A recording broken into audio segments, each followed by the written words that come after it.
바로 여기 선열들이 꿈꾼 나라인데요. 이준, 여운형, 김창숙, 김병로, 손병희 선생 묘역이 또 가까이에 있어서 사실은 그 인근의 묘역에 있는 선생님들의 어록만으로는 이 근현대사의 가치들을 꺼낼 수가 없어서 전체적으로 그 당시에 활동했던 이제 민주화운동가 또 독립운동가들의 어록들을 이와 같이 남겨놨습니다. 그래서 저희가 스토리상으로는 이 안에 중요한 단어들이 바로 이렇게 나오는 거예요. 자주. 좋습니다. 또 어떤 단어? 평등 좋아요. 정의와 인도. 이렇게 인도가 나오면 아이들이 웃기 시작하죠. 아, 인도 막 이러면서. 민주주의 이렇게 해서 7개의 보물들이 바로 근현대사를 구성하고 있다라는 스토리 라인으로 이제 이어지고 있어요. 그리고 안으로 들어가 볼까요? 첫 번째 구성이 헌법 전문인데 이 헌법 전문 같은 경우에 우리나라를 되찾기 위해서 독립운동가들과 민주화운동가들이 처음으로 합의한 내용으로서 헌법을 강조를 하고 있고, 여기서 제가 주로 읽어드리는 구절은 바로 이 구절이에요. 이 3.1운동으로 대한민국을 건립하여 48년에 민주 독립국가를 재건한다라는 내용의 의미가 뭘지 우리가 한번 고민을 해보자. 그래서 대한민국이 민주공화국으로 가는 길을 한번 찾아보자 라고 해서 시작이 되는데, 서령이는 우리 박물관이 처음이죠. 우리 박물관의 주인공들이 지금 서령이를 맞아줄 거예요. 짜잔. 우리 박물관의 주인공들이야. 맞아. 서령이 이 유물을 이 지금 그래픽을 굉장히 잘 감상하신 거예요. 서령이가 어떻게 행동을 했냐면, 여기서부터, 자, 선생님이랑 같이 움직여보자. 여기서부터 이렇게 움직여보는 거야. 어때, 서령아? 여기 있는 사람들 어때 보여? 맞아. 약간 이런 식으로 움직이고 있어, 이 사람들이. 입체적으로 보이죠? 약간 사진에서 배경에서부터 떨어져 있는 것처럼 일부러 이 효과를 가진 안경이 바로 입체경이라는 이 안경인 거야. 그래서 이 아저씨들이 지금 여기 6장의 필름 중에 어디 있는지 한번 찾아볼까? 뭔가 양반일 수도 있고 대한제국의 군인일 수도 있고 나무꾼 보따리를 진 사람, 그 다음에 농민들, 바로 이 사람들이 근현대사의 주인공이래. 그래서 우리가 이 아저씨들을 크게 역사의 바깥으로, 역사로 불러들여왔어. 이 아저씨들의 이름 혹시 서령이 알고 있어? 모르지. 맞아, 그게 정답이야. 이 이름 없는 사람들의 역사, 이 아저씨들이 언제 우리나라의 역사에 근현대사의 이름을 나타냈는지 지금부터 볼 거예요. 괜찮죠? 짠! 이 아저씨들이 최초로 역사에 근현대사에 아주 의미 있는 역할을 한 사건으로 우리가 여기 동학농민운동을 꼽는데, 농민이 뭐죠? 농사 짓는 사람들, 농민이라고, 어려울 수 있겠다, 미안해. 농민들이 처음으로 왕과 내가 똑같은 신분의 사람들이야. 그것을 우리는 똑같은 단어 평등이라고 해서 꺼내와서 지금 이 안에 전시물들을 구성을 했어요. 이 아저씨는 전봉준 아저씨, 녹두장군 전봉준. 같이 싸웠던 사람들이겠지? 그리고 저희는 이렇게 인포그래픽들을 조금 신경을 써놨어요. 그래서 어떤 식으로 몇만 명이 참가를 했고 사망자는 어땠고 기간과 횟수는 어땠는지 아마 곳곳에서 저희 인포그래픽을 만나보실 수가 있을 거예요. 그리고 신동엽의 금강의 구절, 폐전개혁 안, 그 다음에 아래에 있는 첩지라든지 오토리공사 내정 접시와 같이 좀 압축적이지만 많은 글들을 담으려고 되게 노력을 많이 했어요. 그리고 이 그림 같은 경우에는 도록에는 이제 전체 그림이 실려 있는데, 이제 동학농민운동군을 진압했던 어느 나라 군인일까? 맞아, 일본 군인의 모습을 지금 최시영의 옷과 대조적으로 배치를 해놨습니다. 그리고 짜잔, 아까 서령이가 봤던 그림이지. 여기서 선생님은 항상 숨은 그림 찾기를 먼저 해. 군함이 어디에 있을까? 배. 군대가 사용하는 배는 누구 손에 쥐어져 있을까? 그렇지. 여자애가 지금 그 군함을 들고 있는 남자아이를 쿡쿡 찌르는, 바로 거기서부터 숨은 그림 찾기를 하고, 그러면은 한국 소녀는 어디에 있을까? 우리나라 사람은 여기 어디에 있을까?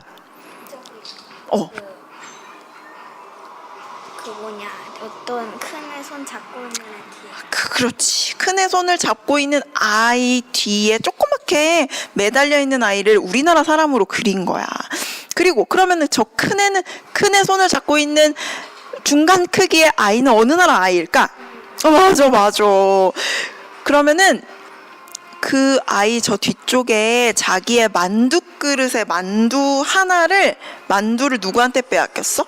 러시아 아이에게 빼앗기고 울부짖고 있는 건지 자는지 모를 저 표정의 아이는 누구일까? 다 알고 있어요. 다 알고 있습니다. 봤어요. 아주 잘했어. 그리고 여기 만세를 부르고 있는 아이는 미국 아이야. 맞아. 바로 이 그림이 당시 러시아와 일본의 관계, 그리고 여기 삼국 동맹이라는 걸 맺은 프랑스와 독일의 관계, 그리고 일본을 도와주라고 하는 영국과 일본의 관계, 또 미국 모르는 척하고 있지만 사실은 일본과 비밀리에 약속을 맺었던 미국과의 관계를 다 보여주고 있어요. 이 그림은 누가 그렸어? 어느 나라 아이가 그렸을까? 일본에게 유리하게 그려졌어. 한국을 너무 무시하고 작게 그렸어. 맞아. 일본에서 그려진 그림이고요. 이게 정확히는 36년, 그러니까 중일 전쟁 앞두고 그려진 그림이에요. 그리고 여기 있는 사람들은 의병들이고, 이 조그맣게 그려진 이 한국에서 절대 일본에게 지배받기를 원하지 않았고, 그걸 잘 보여주는 사람으로서 의병들을 역사에서 불러왔어요. 그리고 이 실제로 사진을 찍어준 아저씨가 바로 이 프레드릭 맥켄지고, 인터뷰를 통해서 당시 의병들이 어떤 마음으로 싸웠는지를 보여주는데, 볼까요, 여기? 일본을 이길 수 있다고 생각하십니까? 물어본 거야.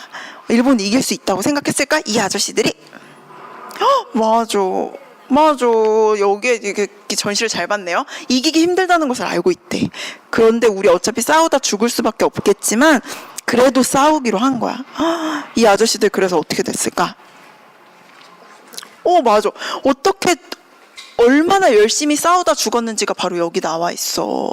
각 의병이 싸운 횟수가 어떻게 되냐면 1908년에는 거의 1976회, 2000회 가까이 싸웠고, 1909년에는 1700회가량 싸웠는데, 1910년 이때 우리나라가 일본에 병합이 됐거든요. 이때는 128회밖에 못 싸웠대.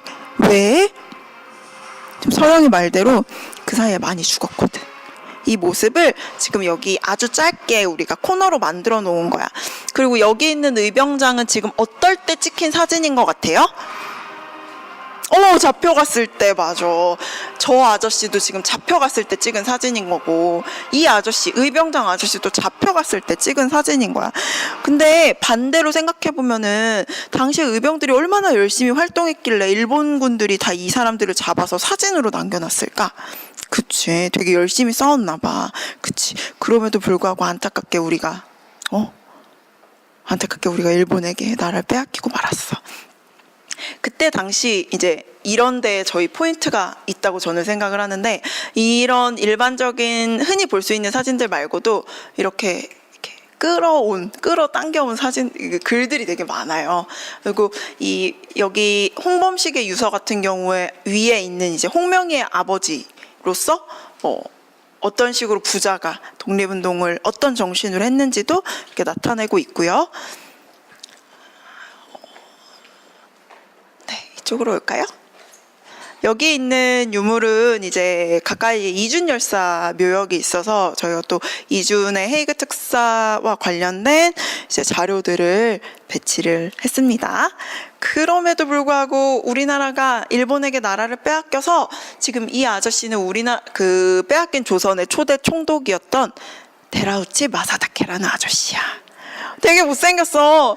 근데 이 되게 못생긴 아저씨를 어느 나라에서 그렸냐면 자기네 나라에서 그렸다? 원래 정말 못생겼었나 봐. 참. 그래서 이렇게 우리로 따지자면 주사위 2개로 땅 따먹기를 하는 부루마블 있잖아. 부루마블처럼 조선이 얼마나 무능한 나라이고 일본이 얼마나 조선을 열심히 괴롭혀 와서 결국에 땅을 병합했는지를 바로 이 그림판으로 만든 건데, 이 그림판은 실제로 지금 앞으로 생길 식민지 역사박물관에 가면 실제로 볼 수 있는데, 크기가 이건 지금 이렇게 요만하잖아. 조그맣잖아. 이만해요. 훨씬 커. 나중에 한번 볼 수 있었으면 좋겠어요. 짜잔. 여기는 봉황각이라고 한옥이야. 크기가 안 커. 우리 가까이에 있어요. 나중에 한번 보러 갈 수 있었으면 좋겠어요. 여기서 누가 튀어나오냐?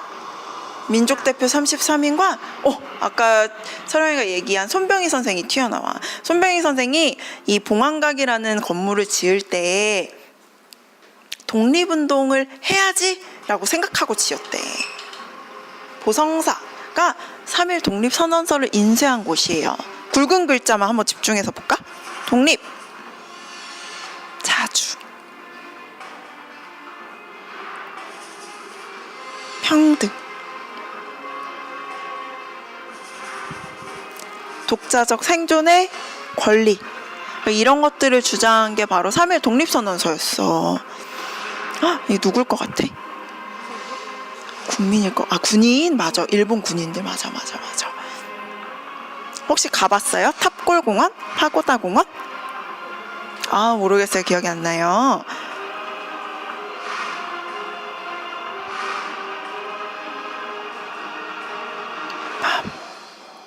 독립이 올 때까지 지치지 않고 싸울 거래.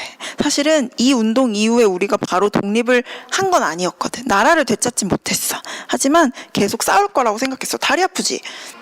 그리고 이게 드디어 이제 3.1 독립선언서고, 이제 이거는 민족문제연구소에서 가지고 있는 판본을 그대로 가져온 거고요.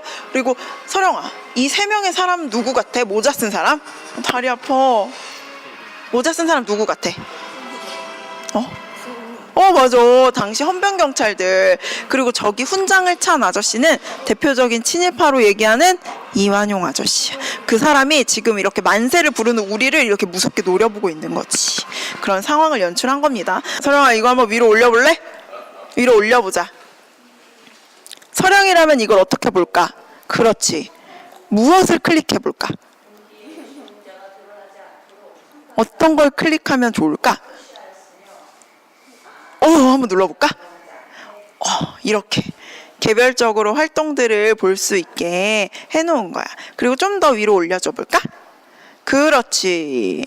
이렇게 쭉 시기별로 그 대한민국 임시정부가 활동했던 인물들과 그 내용들이 나오고, 짜잔, 좀 더 올려봐 주세요. 지도가 나오고요. 시기별로 이동 경로들이 나오고요. 네, 좋습니다.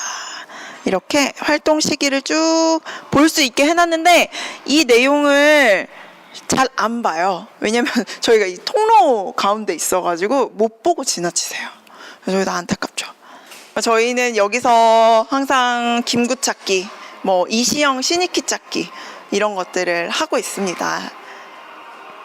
이때 관람객들의 집중도가 굉장히 좋아요.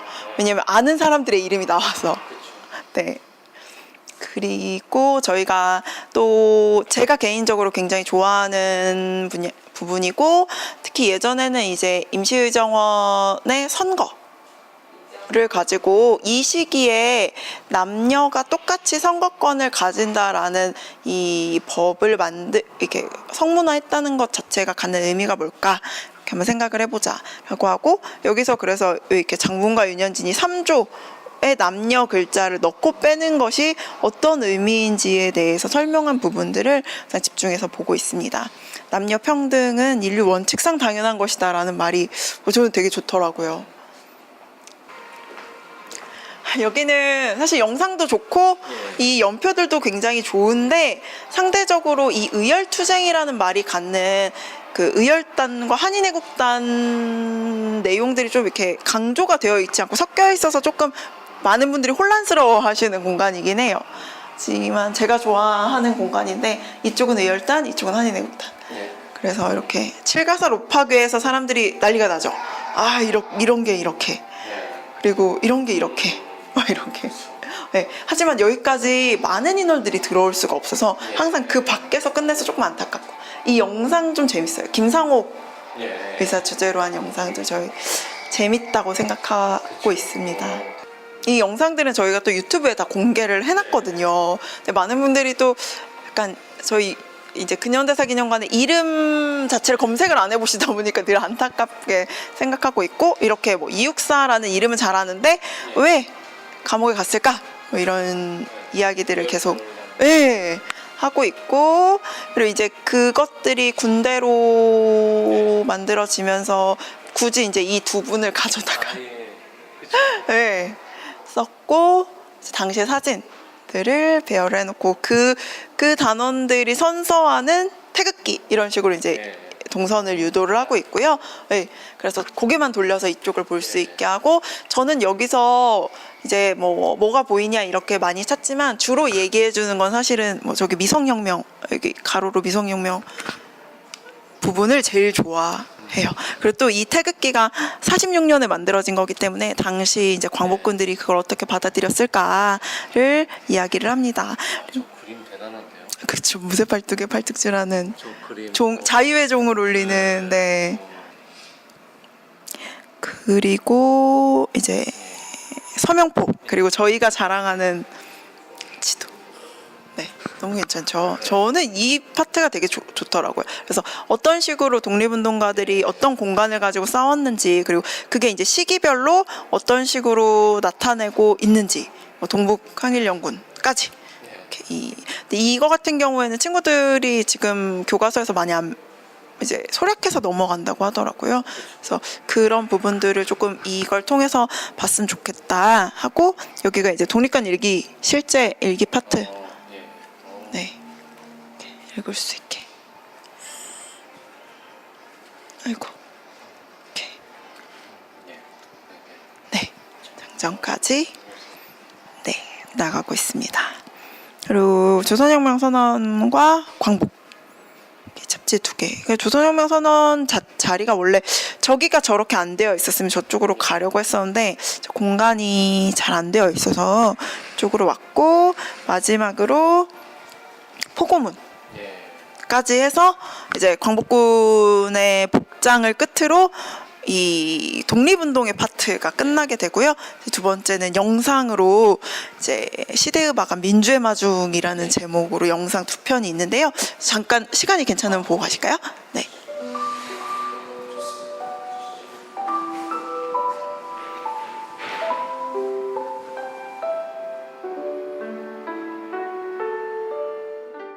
여기서부터는 이제 아주 짧고 굉장히 압축적으로 이런 연표 형식으로 구성이 되어 있어요.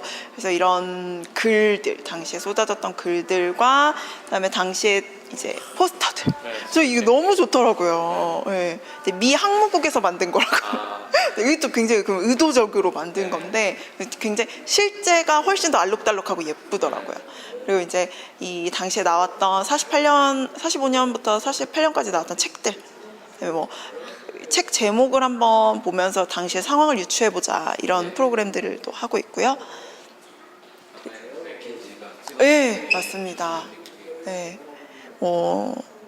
김구 선생, 여운형 선생 혈투사 뭐 이런 책들을 가지고 났고, 그다음에 당시 환영식 장면과 이제 분단을 앞두고 상황. 그다음에 저는 항상 이 사진을 먼저 보여주고 있어요. 이 당시 해방이라는 상황이 어땠는가. 이거는 이제 대한민국 관보, 저희 몇 안 되는 실제 유물이고, 여기서 항상 저희가 이게 33년, 이제 대한민국 33년이라고 기록하고 있다. 그 포인트를 항상 얘기를 해주고 있습니다. 그리고 당시 이제 총선거 때 이제 그림. 당시 신문에 나왔던 그림들. 그리고 이거는 제헌헌법의 의미를 담은 이제 영상인데 재밌어요. 근데 조금 기니까 이제 유튜브에서 네. 확인하시면 좋겠습니다. 전후 사회상이 어떤 것인가를 얘기하려고 했고, 그래서 지금 통계 자료와 그 이후에는 어떤 식으로 좀 재밌는 사회 현상들이 나타났었는가, 뭐 군용담요 코트라던가 낙하산 블라우스 같은 그런 상황들을 보여주고 있고, 그리고 이제 전국의 문맹률이 줄어드는 상황이라든지 판잣집 철거처럼 좀 이제 의식주를 조금 집중해서 넣으려고 노력을 했고요. 그러니까 정치적인 상황은 다 여기 안에 너무 압축적으로 들어가 있는데, 이것도 어떻게 보면은 이제 생활상을 재현하기 위한 방법이었고, 자유당 당원증, 이제 그런 상황을 이용한 자유당 당원증, 또 여기 지금 이승만을 찬양하려고 노래를 부른 민족의 태양, 저는 항상 여기 구절을 읽어줘요. 하늘엔 하느님이 계시려니와 땅에는 대한민국 주인공 계셔. 온 백성 살피시며 지도하시니. 대한민국 보호하는 민족의 태양. 그리고 이 이제 설명을 해주고, 이제 저희는 사실은 저만 해도 이 동상이 어느 정도 크기인지 잘 가늠이 안 됐었는데, 이제 재작년에 고고학 하시는 분들 발표하시는 걸 보니까 이 기단부 조성할 때 아파트 8층 높이, 현재로 아파트 8층 높이로 기단부 작업을 했다고 하더라고요. 그걸 보면서 이 얘기를 보면서 이 동상의 크기를 가늠할 수 있었으면 좋겠다라는 생각을 하고 있습니다. 그런 이제 상황에 반대로 이 신익희라는 인물, 여기 묘역이 있는 인물을 중심으로 이 56년도 선거가 어떤 의미였으며, 그 선거에서 김착숙 선생님이 어떤 얘기를 한 사람이었는지, 자유당 총재의 집권으로 자유당 해산시키는 동시에 선거 무효 선언해라. 이게 되게 그 당시에 가능한 얘기였을까? 그러니까 그 당시에 얼마나 외침이 있었을까를 얘기를 해주고, 그런 상황에서 쭉 거쳐서 지금 4.19까지가 저희 내용인데, 이렇게 당시에 선거사를 볼 수 있는 패널들을 같이 좀 만들었습니다. 이것도 굉장히 이제 신경 써서 만들었는데, 많은 분들이 이제 그냥 지나쳐서 저도 약간 아쉬운. 네. 여기에 마지막으로 4.19 파트로 끝을 내고 있습니다. 이때 각 시기의 청소년들의 힘이라는 이야기를 해주면서 촛불혁명까지 이 힘이 바로 모여서 뭐 5.18이 되고 60이 되고 6월 항쟁이 되고 그다음 촛불까지 된 그 과정들을 이야기를 해주면서 다시 기념관 앞에서 마무리하는 걸로 저희 이제 상설 전시실이 끝나게 됩니다. 네. 그리고 저쪽에 가면 이제 기념 스탬프를 찍게 되어 있는데, 스탬프도 굉장히 아기자기해요. 동학농민운동을 상징하는 사발통문, 네, 그 방향으로 이제 기념 우표, 당시 선거 기념 우표를 디자인으로 해서 만든 겁니다. 뭐 하는 것 같아요? 네, 친구들이 진짜 꼭 찍어가고 싶어 하는 것 중에 하나예요.